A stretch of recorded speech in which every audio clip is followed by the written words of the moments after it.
Hello. Greetings, everyone, and welcome to this edition of the Arlington Weekly News. I'm Craig Nolan. Thanks for joining us. And I'm Daniel Pineda. Rich Masabny. And here we go with another show, our post-Tax Day show and post-Earth Day show 2014. We have our usual lineup, news and the community bulletin board. Adele, with It's Easy On assignment, Being Green, is on assignment tonight, so Adele will not be here. But I just thought maybe it'd be fun to say it together. Let's all do it together. It's easy being green. There we go. Even though Adele's not here. Even though she's not here, we said it for her. Okay. Rich and his reviews. What's up tonight, Rich? Good stuff? Nice things. Handpicked. News for seniors, and then Miriam Gennari is here with her guest from HB Woodlawn, and that's our show. But before we go, here's a social media reminder from Mr. Pineda. Absolutely, Mr. Craig Nolan. You can watch the Arlington Weekly News on our YouTube channel. That's youtube.com/Arlington Weekly News and the number 1. And you can also visit us on our Facebook channel, facebook.com/Arlington Weekly News. So please visit us on YouTube and Facebook. So much paperwork, so little time. Here we go. Well, we begin tonight with a police request for assistance. A man allegedly pulled a machete on a person after they were bitten by the suspect's dog, a Chihuahua. The incident happened at around 9 p.m. on Friday evening at Doctors Run Park in Douglas Park neighborhood. The male victim had jumped over a fence to fetch a ball in the park when the dog, a Chihuahua, bit him. Everything went downhill from there. The victim confronted the dog's owner. The dog's owner became incensed, another word for mad, and ultimately went for a machete in his car. A female friend of the suspect convinced him to put the knife away and leave the scene. The suspect is described as an Hispanic male, about 5'5" in height, weighing about 150 pounds, with black hair and brown eyes, and about 40 years of age. If you have any information about this incident or the suspect, you're asked to call this number, 703-558-2222. Daniel. Well, in November of last year, we reported on a tech shop moving to Arlington. Well, Tech Shop is a member-based workshop chain that helps its participants develop projects and inventions, build prototypes, and take classes. A sort of incubator that provides multi-million-dollar equipment and training to help artists, technologists, hobbyists, entrepreneurs, and scientists of all ages and skill levels. More than 250 people have joined, including over 100 veterans that have joined for free. DARPA and the Department of Veterans Affairs Center for Innovation partnered with Tech Shop to provide a space targeted towards military veterans. The 20,000 square foot space is at 2110B Crystal Drive. The shop opened on Wednesday, the 16th. Craig. All right, Daniel, and also in our news items, a little adjustment here. We have a request from HB Woodlawn students.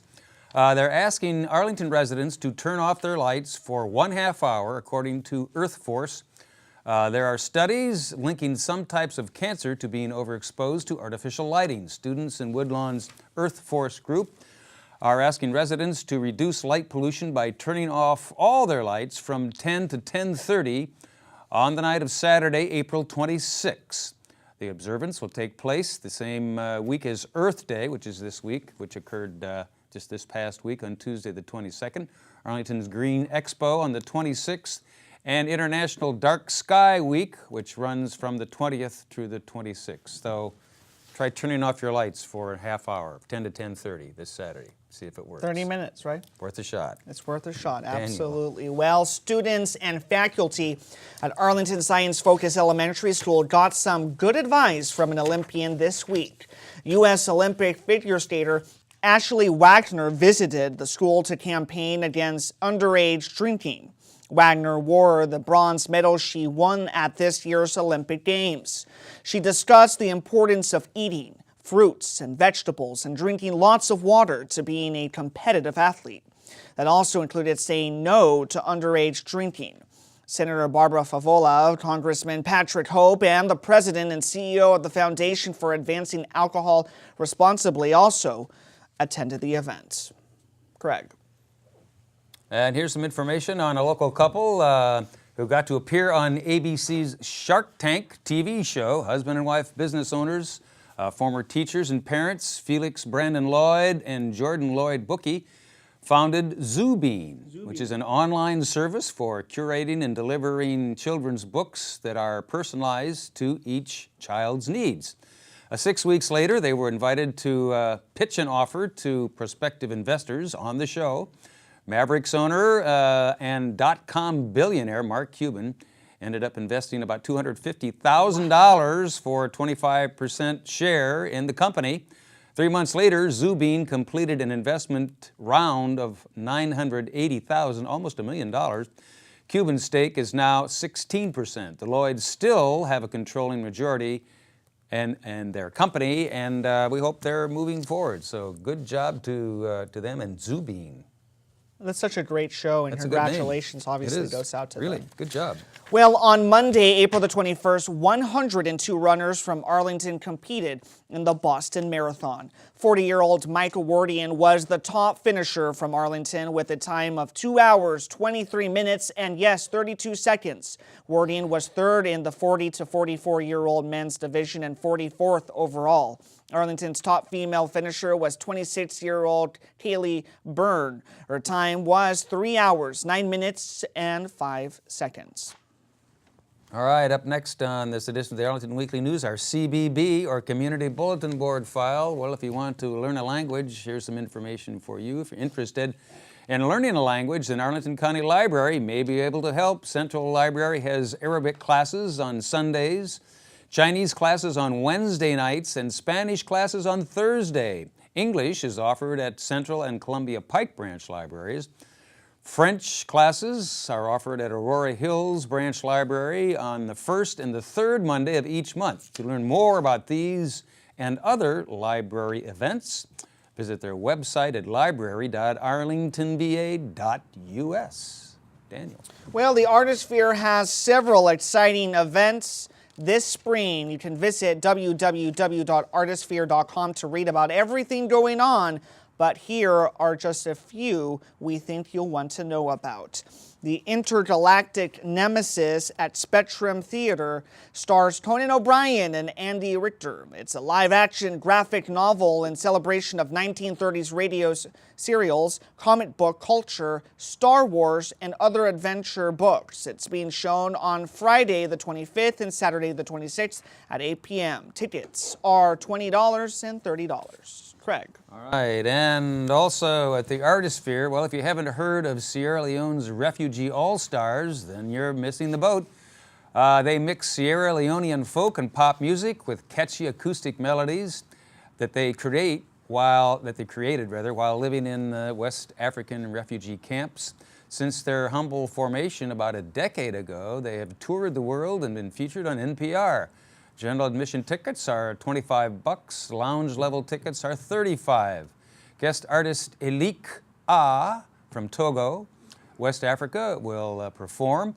The performance will take place Friday, May 2nd at 8 p.m. at the Artisphere. Daniel. Well, Craig, Congressman James Moran is hosting an artistic discovery as part of a national congressional art program. The exhibition's goal is to recognize the creative talents of young Northern Virginia artists. This free event is on display in the Works in Progress Gallery from now until May the 4th. And finally, at the Artisphere on Sunday, May 4th, it will be the Artisphere's Spring Family Day open house. This free FRW free event is open to the whole family and will run from noon till about 4 p.m. at the Artisphere. So take the family and check out all the happenings down at the Artisphere. We'll be back with our News for Seniors file right after we hear from Rich Masabny and his reviews. Hey, Here's Rich. Rich. Thank you, boys. Thank you. Thank you. Metro Stage in Alexandria is playing 2 shows in repertory. The 1000th Night with Marcus Kidd, and I reviewed that last week, one-man show, and then Underneath the Lintel with Paul Morella, which I saw last weekend. Morella plays a librarian who's possessed and obsessed with finding out who is the owner of a returned book that's 113 years overdue. The Metro Stage is crammed with a mess of items. and briefcases filled with clues to the long-gone owner. The librarian is like a detective, clutching and unclaimed dry cleaning tabs, and he's crazy. And now then he's looking for the wandering Jew. Morella is marvelous in this role, really. He's as directed by John Vriki, who's very well known in this area. See this riveting piece written by Glenn Berger, Underneath the Lintel. It runs through May 25 at the Metro Stage. For more information and tickets, call 703-548-9044 or check their website at metrostage.org. The artistic director of the Shakespeare Theatre Company, Michael Kahn, says Henry IV is his favorite Shakespeare play, which is currently running in 2 parts on separate nights downtown at the Sidney Harmon Hall, which is at 6th and F Street downtown. Popular local actor Edward Giro plays Henry IV, and well-known actor Stacy Keach plays the slightly buffoon but commanding Sir John Falstaff. What a joy it was to watch these 2 actors at their best. They were surrounded by extremely talented people, too. Matthew Ament, Craig Wallace, and Ted Van Grecian. These are about the best actors we got in town. Great costumes by Arnold Holdwad, as well as flawless direction by Michael Kahn. For information, tickets to Henry IV, you can check, call 202-547-1122, and check the website, theaterwashington.org. The Folger Theater on Capitol Hill, 201 East Capitol Street, has the Fiasco Theater troupe, is in town doing, it's their Washington debut, actually. They're doing 2 Gentlemen of Verona, the Shakespeare play. The story is about 2 friends, Valentine, played by Zachary Fine, and Proteus, played by Noah Brody, who fall in love with the same girl. The 6-member cast in modern dress, mind you, is on stage all the time. When they finish doing their bit on the main stage, they just go back and sit in a chair. In addition to Fine and Brody, the actors are Jesse Austrian, Andy Grossian, Emily Young, and Paul Coffey. A terrific, talented group, I'm telling you. I didn't know them before. These actors, all graduates of Brown University. Incidentally, Fiasco gets its name from the Italian 16th century comedy thing, Commedia dell'arte, which means when things go wrong. Co-directed by Brody and Ben Steinfeld, The 2 Gentlemen of Verona runs through May 25, and it'll be followed by 8 performances later of Cymbeline. Anyway, to get more information and get any tickets, call 202-544-7077 and check the website. I always do that, folger.edu/theater. And then finally, I want to talk about restaurant. Have you been to a Peruvian restaurant? Oh, wow. There's a great one. You know, a great one in Herndon, Virginia, called Polos Inca. It's been there for maybe 15 years. And a little shop in a shopping center, which is kind of quiet.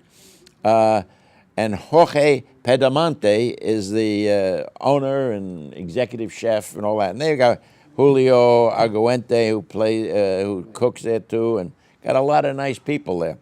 And I highly recommend it. They're nice people, and the food's good. And what do you call that soup? It's seafood soup, Mariosa. Oh, Yeah. you caught me off guard. Okay, well, it's wonderful. Wait, Anyway, Mondongo. what? Mondongo. Is that it? Yeah, I Okay. think that's it. All right. Mondongo. The phone number Yeah, is 703. That's so good. Daniel knows he's Peruvian. 703-481-9090. Or check the website, polosinca.com. It's on the screen. And, well, that's it for me right now. And thank you for your time. Thank you. Wow, I have to go to that restaurant. Yeah, Rich. yeah. All right. Thanks, Rich. Thank you, Rich. Appreciate your efforts. Here we go, marching right along as promised. Now our News for Seniors file. News for Seniors glasses on. Culpeper Garden Senior Center is hosting a listening library event featuring a CD of the book, The Power of Now. That'll be held on Wednesday, April 30 at 1 in the afternoon at the center. And Center Director Cheryl Bluford will be there. This self-improvement book is very inspirational. Ms. Bluford said participants can get a brief verbal overview of the book prior to registering. That might help. You can call them at 703-228-4403 for more information. Daniel. Craig, I like take two better. Take two. Well, cell phones, smartphones, Facebook, Twitter, Instagram are just a few of the new ways to communicate. Another one is LinkedIn, the premier online networking site for working professionals. Adriana Carr, director of the Lee Senior Center, is conducting free one-on-one classes on Wednesday, April the 30th from 1 p.m. to 3 p.m. at the Lee Senior Center. To schedule an appointment, call 703-228-0555. Craig. All righty, and here's one that's on a lot of folks' minds these days. Selling the family home can cause family feuds, but aging parents may need to consider a safer environment. Monica Kaiser, certified senior real estate specialist, is conducting a series of free seminars related to family conversations about aging, and that's beginning on Thursday, May 1 at 1 in the afternoon at Walter Reed Senior Center. For more information and to register, give them a call, 703-228-0955. Daniel. Well, Triad is a partnership between the community, law enforcement, and senior support services. Its mission is to address violent crimes and abuses against the elderly. The Arlington Falls Church Triad is seeking volunteers and is conducting an information session Thursday, May the 1st at 2 p.m. at the Walter Reed Senior Center. To register, just give them a call at 703-228-0955. All right, Daniel, have you ever heard of Feldenkrais? Feldenkrais. No, I haven't heard of I it. Tell me neither. about It's it. a new Tell me one about to me. it. Feldenkrais, well, a free demonstration, if you want to learn about this, a free demonstration of Feldenkrais, I'm not sure I'm pronouncing it correctly, by Christian Rabani. Is that right? Boy, a couple of tough ones here tonight. Rabansi, I'm sorry, will take place Friday, May 2nd, 1 in the afternoon at Aurora Hills Senior Center. Feldenkrais is a mental and physical improvement system based on natural ways of moving mind and body. Check it out. Rabansi will lead students through a set of guided movements in a structured group setting. To register, call Aurora Hills. They'll tell you all about it. 703-228-5722. Daniel. Well, what you should know about diabetes program is being held on Monday, May the 5th at 11 a.m. at Langston Brown Senior Center. Patricia Sands from the Medical Team, Inc. will discuss types of diabetes and how to control it. For more information and to register for this free program, call Langston Brown Senior Center at 703-228-6300. And as always, we want to thank Judy Masomny for her help. Thank you so much, Judy, for your help today. All right, and Daniel and I will be back with a quick but goodbye if we have time right after we hear from Miriam Gennari and her guests from the Woodlawn Earth Force team. Here's Miriam. Hey, Miriam. Thank you, and welcome to another edition of the Sustainable Scoop. It's my pleasure once again to have Kathy Molina. Hi, Miriam. This is Kathy Molina, Earth Force teacher at HB Woodlawn. She has some 6th grade students here with us today. And Kathy, what are they going to talk about? They're going to talk about a project that they've been doing for a couple of months, and they're going to ask everybody in Arlington to turn off their lights from 10 to 10:30 this Saturday to raise awareness of light pollution, and then go out and look at the stars. All right, let's find out more about this project. Let's start with, how did this project get started? Why do we need to turn off our lights? Cynthia? Well, it started when we saw a video in class about how all the ways that light pollution is affecting our environment, and we followed up with some research about how birds are being killed because of artificial lights. They're mistaking the lights of tall buildings for the stars that usually guide them.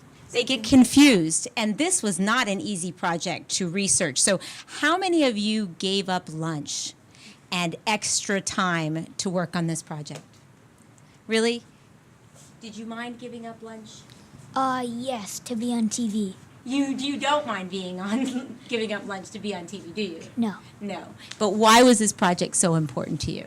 It was important because if we succeeded and we got through this, we would help birds and raise awareness about light pollution. So. Okay, but it's not just the birds; it's also our watershed. Henry, can you tell us a little bit about how light pollution affects our watershed? Yeah. Sea turtles in our watershed, when they're born, their first instinct is to go toward the ocean because they're born on the beach, and so they kind of waddle toward the ocean. And the way they find the ocean, some of them, is light reflects off the ocean. But when they see lights in the cities, they think that it's the light from the ocean, and they get very mistaken. They get so confused that they head towards the casino and not the water. Now, Maya, can you tell me a little bit about who you spoke to about this project as a group? So we spoke to the Arlington County Board, and they seemed really interested and enthusiastic about our project. And also this Saturday, we're going to go to the Green Living Expo in George Mason University, and that's being put on by Arlingtonians for a Clean Environment. So. And now, not just the light pollution as an issue, but also it's a issue that affects our bodies as human beings. We need night and day. Can you tell me about that? Yes, actually, we have a modern practice of exposing our bodies to artificial light, and that's actually not very good for us because just 12 one-foot candles of light can completely stop melatonin production, and that basically means that it disrupts our sleep. And the National Institute of Health actually has some research that shows that light pollution can also contribute to lung, breast, and prostate cancers, which require hormones to grow. So, okay, we're affecting wildlife, we're affecting our bodies, and let's just talk about the environmental impact of wasting energy. Jake, can you tell me about that? So, could you repeat the question, please? Well, what happens if you leave your lights on all the time? Well, then, unnecessary lights go out into the sky and they make pollution, and then we can't see the stars at night. So by this point in time, by 2025, we may not be able to see the Big Dipper in the sky, which... That would be terrible. So the big cities are not easy. Well, you've got smog, you've got pollution, and then you add the light in the night sky, and it's very difficult to see. How about the environmental impact of leaving the lights on when you don't need them? Well, when you leave the lights on when you don't need them, it ruins when cars are driving or all that. Okay. All right. Well, and you're wasting energy. You guys all know that, of course. Now, there's you started a blog and a website. Can you tell us a little bit about that? So the website has a blog where we put up posts when we're doing something significant. For example, we went to GMU and for the Caring for Our Watersheds competition. That's on our upcoming event. So we have all these events, including this one where we're here today. We tell a little bit about Earth Forest, the impact on our wildlife, and other impacts on our community. And okay. So this is not an easy task, but where has something like this been successful? Does anybody know where a city where they've been successful at having them turn off the lights? Let's give you a chance here. Well, some of the prime ones are San Francisco, New York, and even so close to us, Washington, D.C. has their own program. But even so close, I'm astounded to see that most Arlingtonians don't know the dangers of lights. And birds can be rescued basically by shutting off the lights because they don't slam into those glass buildings. Tell me what else, Rebecca? Tell me. also, another few, Boston, Chicago. Chicago. What happened in Chicago? Actually, 80% of birds' deaths went down because of them turning off their lights. They were the first ones to make an initiative. And also another one was Minneapolis and St. Paul. In fact, that was governor's orders. So it was the governor's orders. So what would we need to do here in Arlington on a regular basis to help change the way that we handle light pollution? To change the way to handle light pollution, we would want to turn off unnecessary lights at all times. So not just on this date, April 26th to 10 to 10:30. Right, but to continue to do it. And you know what else? I heard a conversation earlier that you're also thinking about wasting energy and leaving the lights on during the daytime. So you might be able to continue this project. Well, we were just thinking about, when you go to the bathroom, maybe you forget to turn off the light. But like in school and stuff, all the light from the window, the sun is shining and you've got natural light. There's no need for the extra lights that you're not even using. So Is there any worry that people won't listen to you, or how are you going to get this message out? Well, we're hoping that everybody is going to try and pay attention to the advertisements that we've been sending out. We each were given a large amount of posters to put up in public places. You did? All over your neighborhood in Arlington? Like door to door. So it's going to be really difficult for people not to know that this is going on. Now, who's going to be at the Green Living Expo? All of you, or most of you, and you're all going to continue. And I understand you've even raised some money through this effort. Okay. All right, well, I guess that's all the time we have. I want to thank Kathy Molina's Earth Force Class 2014 for coming out here. I'll see all of you at the Green Living Expo on the 26th. I'm Miriam Gennari, and that's a Sustainable Scoop. Back to the news desk.